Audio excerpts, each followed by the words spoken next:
Smart cell barrier channel में आप सबका स्वागत करता हूं। दोस्तों, हम थर्ड सेमेस्टर का बिल्डिंग कंस्ट्रक्शन पढ़ रहे हैं, मतलब शॉर्टकट में कहें तो बीसी पढ़ रहे हैं। इसमें हमारा लेसन नंबर 1 समाप्त हो गया था, हमारा लेसन नंबर 2 चल रहा था। लेसन नंबर हमने 2 लेक्चर में समाप्त कर दिया था।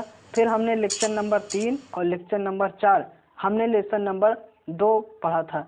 लेक्चर नंबर 3 में हमने सबसे पहले फाउंडेशन जाना था, फिर हमने फाउंडेशन के उद्देश्य जाना था, फिर फाउंडेशन के धंसने के कारण तथा उनका उपचार, ये लेक्चर नंबर हमने 3 में जाना था।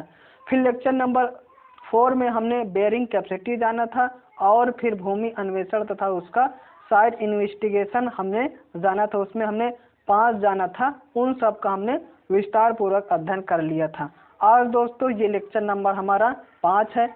आज इस लेक्चर में सबसे पहले जानेंगे कि मृदा की भार धारण क्षमता ज्ञात करना, मतलब मृदा की भार धारण क्षमता कैसे ज्ञात की जाती है, इसके बारे में जानेंगे।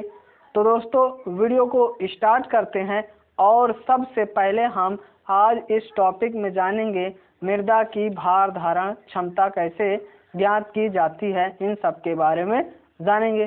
तो दोस्तों वीडियो को स्टार्ट करते हैं। तो मृदा की भार धारण क्षमता हमारी जो होती है, मृदा की भार धारण क्षमता ज्ञात करना, testing the bearing capacity of soil. मृदा की भार धारण क्षमता ज्ञात करने की अनेक विधियां हैं। इसमें सबसे सरल विधि प्लेट भार परीक्षण है, जिसका हम अध्ययन करेंगे। मतलब मृदा भार धारण क्षमता करने की कई विधियां हैं, मगर जो हमारी सबसे सरल विधि है वो हमारी कौन है? प्लेट भार परीक्षण। क्या है? प्लेट भार परीक्षण है, जिसका हम अध्ययन करेंगे। तो अध्ययन करते हैं, आपको बहुत ही सरल शब्दों में समझाएंगे। दोस्तों आप थोड़ा से ध्यान लगा के समझना, जरूर समझ में आएगा, क्योंकि ये इम्पोर्टेंट है। पूछ सकता है एग्जाम में कि मृदा भार धारण क्षमता कैसे ज्ञात की जाती है। तो जानते हैं क्या क्या स्टेप किया जाता है। सबसे पहले क्या करते हैं, स्टेप देखते हैं। जिस स्थान पर हमें भार धारण क्षमता ज्ञात करनी हो, वहां पर नींव की गहराई तक उचित आकार का एक गड्ढा खोद लेते हैं। तो हम क्या कर रहे हैं? हम भार धारण क्षमता ज्ञात कर रहे हैं। सबसे पहले क्या करेंगे? ये करेंगे कि हमें जैसे नींव की गहराई तक आकार का हमें गड्ढा खोदना है, मतलब हमारी 1.5 फुट की हो चाहे 2 फुट की, जो हमने नींव खोदी है उसको खोद लेंगे, उसमें एक गड्ढा खोदेंगे।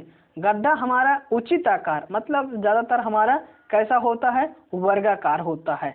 जितना हमको जिस गहराई तक हमारी नींव चाहिए, उस गहराई तक हमें गड्ढा खोद लिए। ठीक है दोस्तों, गड्ढा खोद लिए। तो अब गड्ढे को समतल करके फिर दूसरे स्टेप में क्या करेंगे? गड्ढा हमारा वर्गाकार होना चाहिए और फिर समतल होना चाहिए। ये हमारा दूसरा स्टेप है। अब क्या करते हैं? जब हमने गड्ढा खोद लिया, फिर गड्ढे के बाद उसको समतल कर लिया। और कितना गड्ढा खोदेंगे?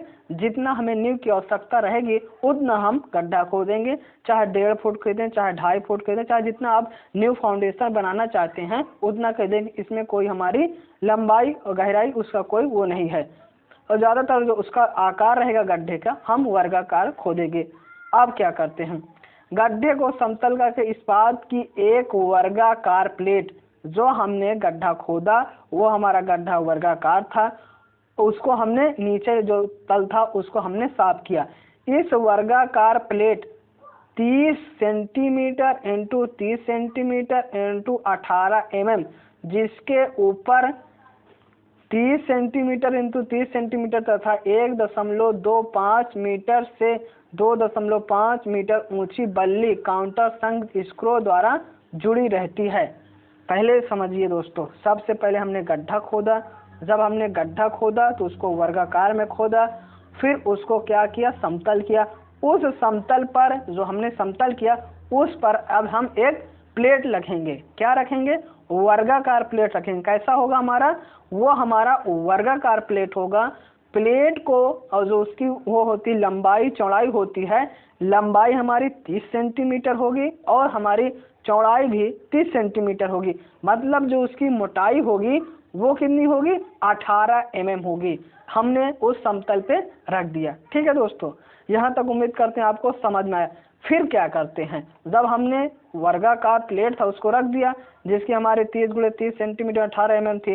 अब क्या करते हैं, 30 सेंटीमीटर इंटू 30 सेंटीमीटर तथा 1.25 मीटर से लेकर 2.5 मतलब 1.25 मीटर से लेकर 2.5 मीटर ऊंची बल्ली काउंटर संघ द्वारा जुड़ी रहती है। अब जो हम प्लेट रखे थे, प्लेट के ऊपर क्या करेंगे, प्लेट के ऊपर जो हमारा 30 × 30 सेंटीमीटर इंटू हमारा 1.25 से लेकर 2.5 ऊंची बल्ली उसको रखे हैं, उसमें जुड़ी रहती है, उसको रख देते हैं। ये जो हमने रखा है किसके ऊपर, जो हमने प्लेट रखा था उसके ऊपर रख दिया है। इतना करते हैं, उम्मीद करते हैं आपको समझ में। इसको समझ लेते हैं चित्र के साथ। देखिए दोस्तों, पहले हमने क्या किया, गड्ढा किया। ठीक है, जब गड्ढा किया फिर इसको हमने समतल कर दिया। जब हमने इसको समतल किया तो इसमें एक हमने प्लेट डाल दिया। प्लेट जब हमने डाल दिया, प्लेट क्या था, वर्गाकार था, और इसकी जो हमारी कितनी थी, 30 × 30 × 18 30 × 30 18 mm ये था।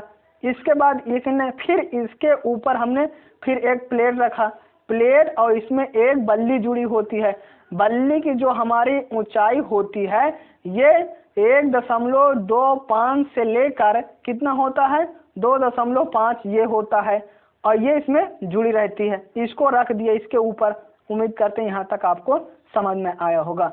अब देखते हैं क्या होता है।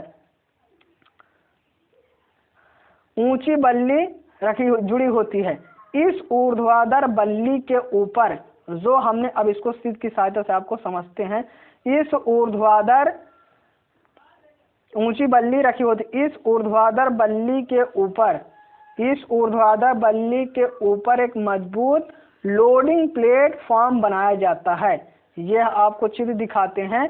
ये हमने गड्ढा किया था, गड्ढा में हमने पहले फिर प्लेट किया था, प्लेट ये हमने किया, ये प्लेट रखा है, फिर प्लेट के ऊपर इसके ऊपर रखा, फिर ये हमारी बल्ली होती है, बल्ली के ऊपर हमने क्या किया था, इसकी हमारी लंबाई थी 1.25 से लेकर 2.5 तक, इसलिए किया। फिर इसके ऊपर क्या करते हैं, इसके ऊपर दोस्तों क्या करते हैं, लोडिंग प्लेटफॉर्म बनाया जाता है। ये हमने प्लेटफॉर्म बना दिया है, ये लोडिंग प्लेटफॉर्म, ये इसके ऊपर बल्ली के ऊपर जब हमने ऊपर किया, ये हमारा लोडिंग प्लेटफॉर्म बना दिया। किस पे, बल्ली के ऊपर।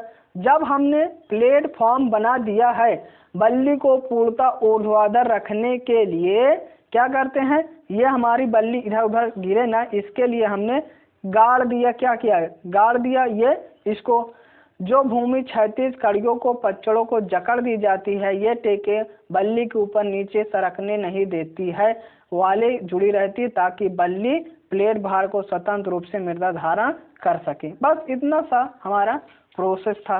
तो सबसे पहले क्या करते हैं, हमने गड्ढा खोदा, गड्ढा में वर्गाकार हमने प्लेट रखा, प्लेट के ऊपर फिर उसके ऊपर बल्ली रखा, बल्ली में जो हमारी प्लेट थी, फिर उस पर हमने लोडिंग प्लेटफॉर्म रखा, और फिर उस पर जितना हमारा भार धारण क्षमता होता है करके रख लेते हैं, और उसके चारों तरफ क्या बल्ली रख देते हैं, जिससे क्या हो, सरकने ना, इधर उधर टेढ़ा ना हो। बस इस प्रकार हम ज्ञात कर लेते हैं कि हमारा भार धारण क्षमता कैसे ज्ञात किया जाता है। उम्मीद करते हैं दोस्तों ये आपको समझ में आया होगा कि हमारा भार धारण क्षमता कैसे ज्ञात किया जाता है। तो वीडियो को यहीं समाप्त करते हैं। इस वीडियो में हमने सिर्फ एक टॉपिक जाना। क्या जाना, मृदा की भार धारण क्षमता कैसे ज्ञात की जाती है। तो उम्मीद करते हैं आपको समझ में आया हो। यदि यह वीडियो आपको अच्छा लगा हो तो वीडियो को लाइक कर दीजिए और चैनल को सब्सक्राइब कर दीजिए और बेल आइकन के ऑल पे क्लिक कर दीजिए और दोस्तों में भी शेयर कीजिए।